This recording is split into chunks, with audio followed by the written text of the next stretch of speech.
Episode 232۔ میں نے مرشد سے جو کہا تھا اس میں مبالغہ نہیں تھا۔ نادر ہماری قید میں بہت خاموش اور مرجھایا ہوا ہو گیا تھا، حالانکہ ہم اس کے علاج و خوراک کا پورا خیال رکھتے تھے، مگر وہ برائے نام کھاتا تھا اور اس کی صحت مستقل گر رہی تھی۔ وسیم نے مجھے خبردار کیا تھا کہ اگر معاملہ جلد نہ نمٹایا گیا تو اس کا بھی امکان ہے کہ نادر ڈھہ جائے، وہ یا تو بیمار پڑ جائے گا یا براہ راست انتقال کر جائے گا۔ دونوں صورتوں میں ہم اس سے متوقع فائدہ نہیں اٹھا سکیں گے۔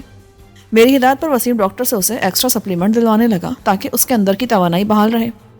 میں نے ایک دو بار سوتے میں اس کا معائنہ کیا تھا، وہ سچ مچ بہت کمزور اور صورت سے مظلوم دکھائی دے رہا تھا۔ اسے دیکھ کر یقین نہیں آتا تھا کہ یہ وہی فرعون صفت آدمی تھا جو تکبر میں نعوذ باللہ خود کو خدا سے کم نہیں سمجھتا تھا۔ اب بستر لالت پر بے بسی و بے چارگی کی تصویر بنا لیٹا تھا۔ میرا دل چاہا کہ اس کی تصویریں لوں اور اس کیپشن کے ساتھ کسی اخبار میں شائع کراؤں، یہ شخص جو کبھی فرعون تھا۔